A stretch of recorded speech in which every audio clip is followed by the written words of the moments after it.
अब तुम सबके बिजनेस स्टडीज के एग्जाम में केवल और केवल 2.5 दिन बचे हैं, यानी कि 60 hours. And trust me, these 60 hours can change your result drastically. अगर तुम अंडर प्रिपेयर्ड हो तो यहाँ से तुम बहुत अच्छा एग्जाम करके भी आ सकते हो। अगर तुम वेल प्रिपेयर्ड हो और ये 60 आवर्स में कुछ गड़बड़ करते हो तो एग्जाम में भी गड़बड़ ही करके आओगे। बट जब तक मैं हूं तब तक ऐसा कुछ भी नहीं होने दूंगा। इस वीडियो को एंड तक जरूर देखना। तो चलो फटाक से इस वीडियो को शुरू करते हैं। अब देखो, आज है 19 फेब और तुम्हारा एग्जाम है 22 फेब को। हो सकता है तुम में से बहुत सारे लोगों ने फिजिकल एजुकेशन का एग्जाम दिया होगा और बहुत सारे लोग हैं जिन्होंने फिजिकल चूज नहीं किया होगा। बट कोई बात नहीं, फिजिकल वैसे भी सबका नहीं होता। और जिन्होंने फिजिकल चूज भी कर रखा था, तुम्हारा जो एक्चुअल एग्जाम है वो अब चालू होने वाला है। अब देखो, मैं हवा में वीडियो नहीं लेके आता। मैंने पिछली वीडियो में भी बताया था कि इस बार मेरा खुद का भाई सीबीएसई का 12th का बोर्ड एग्जाम देने वाला है। उसने फिजिकल एजुकेशन नहीं लिया था, बट जैसा कि मैंने परसों ही कम्युनिटी पोस्ट पे डाला था कि आपको डेली एक क्वेश्चन पेपर सॉल्व करना है, वैसे ही मैंने उससे भी क्वेश्चन पेपर सॉल्व कराए थे। प्रीवियस ईयर क्वेश्चन पेपर ही सॉल्व कराए थे, कोई भी सैंपल पेपर नहीं सॉल्व कराया। और कुछ चीजें हैं जो मैंने नोटिस करी कि हाँ, इस समय पे ये गलतियां हो रही हैं। फिर जो हमारा टेलीग्राम ग्रुप है उस पर भी बहुत सारे लोगों ने बताया कि उनसे भी सेम गलतियां हो रही थी। सबसे पहली गलती है कि जो मेरा खुद का भाई है, ठीक है, उसकी पूरी की पूरा वो बिजनेस स्टडीज पढ़ चुका है। बट वो क्या कर रहा था ना, जैसे अब रजत अरोड़ा सर है, सुनील पांडा सर है और भी बहुत सारे टीचर्स है, गौरव जैन सर है, वो लोग यार हमारे लिए एक नई सीरीज लेके आ गए। वो अपने एंड से तो सही काम कर रहे हैं कि मतलब जो लोग अभी अंडर प्रिपेयर्ड है उनके लिए वन शॉट सीरीज लेके आ रहे हैं, वो अलग अलग तरह की सीरीजेस लेके आ रहे हैं। वो उनके एंड से बहुत सारी चीजें सही है। बट अगर तुमने सही तरीके से पढ़ाई करी हुई है, मैं तुम्हें सजेस्ट करूंगा, अब वो सीरीजेस जो भी वो वीडियोस पढ़ रहे हैं वो तुम्हारे लिए नहीं है। इस समय पे जितना ज्यादा टाइम तुम अपने खुद के बुक के साथ टाइम स्पेंड करोगे, जितना ज्यादा क्वेश्चंस के साथ टाइम स्पेंड करोगे, वो तुम्हारे लिए सबसे ज्यादा अच्छा है। मेरा भाई जब पेपर लिख रहा था ना, उसको पूरा पूरा आता है। बट वहां पे उसने क्या क्या गलती की, पहले दिन जब मैंने उसका एग्जाम लिया तो मैंने भी उसको प्रॉपर कहा कि तुमको 2.5 घंटे के अंदर क्वेश्चन पेपर को सॉल्व करना है। उसने 1.5 घंटे के अंदर ही क्वेश्चन पेपर को सॉल्व कर लिया। बट कुछ गलतियां जो उसने करी, जैसा कि जो उसने आंसर्स लिखे थे उसमें उसने कीवर्ड्स का इस्तेमाल नहीं किया था। कुछ जगह पे उसने हेडिंग्स बस लिख दिया था, एक्सप्लेनेशन नहीं किया था।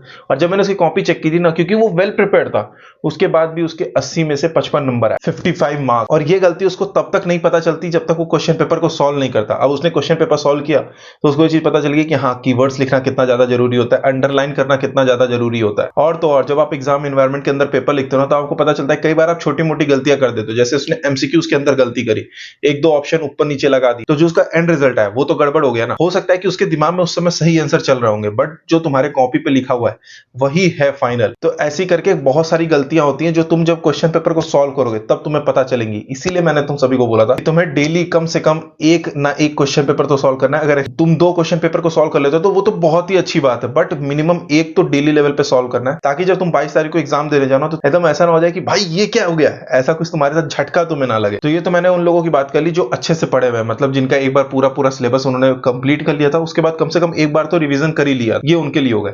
अब जिनका हो सकता है कि वो पहली बार ही कोई चैप्टर पढ़ने वाला है, तो वो देखो वो वन शॉट देख सकते हैं। बट हाँ, उनको भी मैं बोलूंगा कि आपको 22 तारीख के एग्जाम देने जाने के पहले कम से कम 2 से 3 क्वेश्चन पेपर्स को लिख के सॉल्व करना है, ताकि एकदम से एग्जाम में जाके तुम्हें झटका ना मिले। तो बस यही जानो कि तुम्हारे पास यही 60 घंटे हैं, तुम्हें इसमें वन शॉट्स भी देखने, यही क्वेश्चन पेपर भी सॉल्व करने हैं। जैसा करना है वैसा कर लो। वैसे भी 22 तारीख के बाद सीधे 11 तारीख को एग्जाम है इंग्लिश का, तो काफी लंबी छुट्टी है, तो कोई छुट्टी में प्रॉब्लम नहीं है। तो 22 तारीख को आके तुम आराम से सो सकते हो। बट हाँ, एक गलती जो मत करना, मैं देख रहा हूँ बहुत सारे लोग कर रहे हैं, एग्जाम डे के दिन सुबह पहले 4 बजे 5 बजे उठ जाओ, कोई दिक्कत, बट उसके पहले तुम्हारी 6-7 घंटे की नींद होनी चाहिए। तो इसलिए उसके पिछले दिन तुम जल्दी टाइम से सो जाना। और एक चीज और मैं देख रहा हूँ, मतलब 12th वालों में तो उतना नहीं है, बट 10th वाले में देख रहा हूँ, तो हो सकता है कि 12th वाले भी हो, कि यार इतना पैनिक मत लो, बोर्ड एग्जाम है, बहुत आसान एग्जाम्स होते हैं यार। बोर्ड एग्जाम को इस बार पिछले 2 साल से मैं देख रहा हूँ ना, बहुत ज्यादा हुआ बना दिया गया। हम जब 10th क्लास में पढ़ रहे थे, तुम सब भी जान रहे हो, कभी इतना हमने बोर्ड एग्जाम के लिए मेहनत नहीं करी है जितना 10th क्लास के लिए।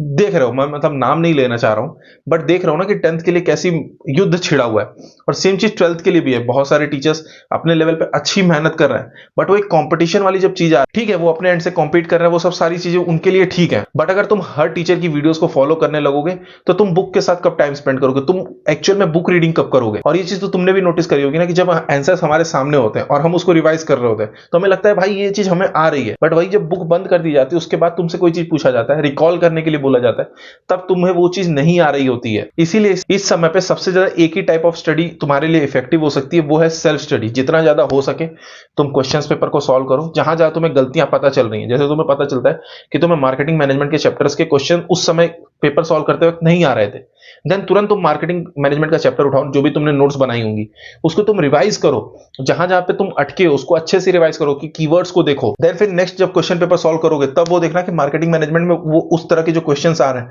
तुम उन्हें सॉल्व कर पा रहे हो कि नहीं कर पा रहे हो। और जितने लोग भी केवल वन शॉट्स देख रहे हैं, देखो अगर डायरेक्ट क्वेश्चंस आ रहे होते ना कि तुमसे बस प्लानिंग पूछ लिया और प्लानिंग के इंपॉर्टेंस पूछ लिया, या फिर कुछ भी कंट्रोलिंग का पूछ लिया, मार्केटिंग मैनेजमेंट का पूछ लिया, फाइनेंशियल मैनेजमेंट का पूछ लिया, तो तुम एक बार को लिख के भी आ जाते। बट बिजनेस स्टडीज के अंदर आती है केस स्टडीज। केस स्टडीज जब तुम तभी सॉल्व कर पाओगे जितनी ज्यादा तुम उसकी प्रैक्टिस करे रहोगे, जितना ज्यादा तुम्हारे कॉन्सेप्ट्स क्लियर रहेंगे, देन उसके बाद जितनी ज्यादा तुम्हारी प्रैक्टिस रहेगी। तो मैं तुमको फिर से सजेस्ट करूंगा वन शॉट्स और अदर वीडियोस।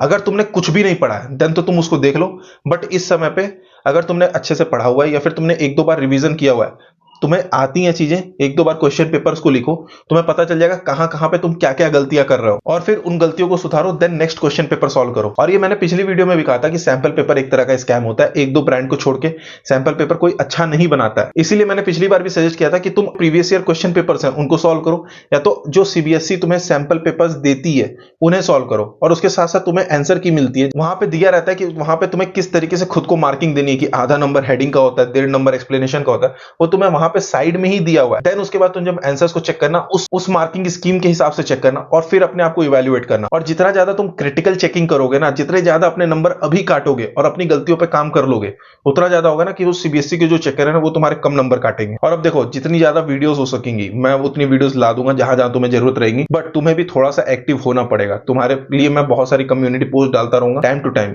हो सकता है कि मैं इंपॉर्टेंट चैप्टर्स की वीडियो बनाऊं, या फिर मैं इंपॉर्टेंट चैप्टर या टॉपिक्स जो भी रहेंगे वो कम्युनिटी पोस्ट में डाल दूंगा, या फिर टेलीग्राम ग्रुप पे डाल दूंगा। तो तुम लोगों को चैनल पे एक्टिव रहना बहुत ज्यादा जरूरी है। उसके लिए अगर अभी तक तुमने चैनल को नहीं सब्सक्राइब कर रखा है तो चैनल को सब्सक्राइब कर लो।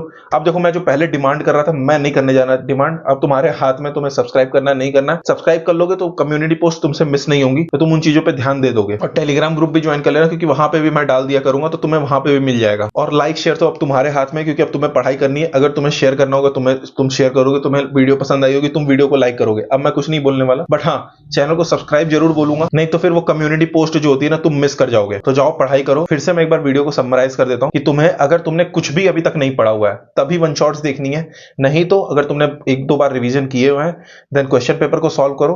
जहां जहां तुम्हें लगे कि हाँ इस चैप्टर की ये चीजें हमें नहीं आ रही हैं, देन उसको रिवाइज करो, देन अगेन क्वेश्चन पेपर को सॉल्व करो। अपनी जो क्वेश्चन पेपर को जब सॉल्व कर ले रहे हो उसकी क्रिटिकल चेकिंग करो। एग्जाम एनवायरमेंट के अंदर सॉल्व करना है, और जितने भी क्वेश्चन पेपर्स को सॉल्व करो एग्जाम एनवायरमेंट के अंदर सॉल्व करना है। एग्जाम एनवायरमेंट से मेरा मतलब है कि जैसे एग्जाम के अंदर तुम्हें 3 घंटे मिलेंगे, घर के अंदर तुम कोशिश करो कि उसको तुम 2 घंटे के अंदर उस क्वेश्चन पेपर को सॉल्व कर पाओ, क्योंकि यहां अगर 2 घंटे में सॉल्व कर लोगे तो आराम से तुम वहां पे जाके 3 घंटे में सॉल्व कर पाओगे। और तो जब क्वेश्चन पेपर को सॉल्व करोगे तो तुम्हें लिखने की प्रैक्टिस हो जाएगी, तुम्हारी स्पीड अच्छी होती चली जाएगी, और जितना ज्यादा हो सके उतना ज्यादा कीवर्ड्स लिखने पे ध्यान दो, क्योंकि यहाँ पे तुम्हारे कीवर्ड्स को देखे जाते हैं। और लास्ट चीज ये कि कम्युनिटी पोस्ट और टेलीग्राम ग्रुप दोनों जगह पे एक्टिव रहना। कुछ ना कुछ इंपॉर्टेंट चीजें तुम्हें वहां पे प्रोवाइड कर दी जाएंगी, तो दोनों जगह एक्टिव रहना। यूट्यूब कम्युनिटी पोस्ट पे एक्टिव रहने के लिए तुम चैनल को सब्सक्राइब कर लेना और टेलीग्राम ग्रुप ज्वाइन कर लेना। तो बस इतना ही था। जाओ पढ़ाई करो, अच्छे से पढ़ाई करो। All the best. अपना ख्याल रखो, अपनी मम्मी पापा का ख्याल रखो, और इस समय पे अपनी सेहत का सबसे ज्यादा ख्याल रखो। बाय।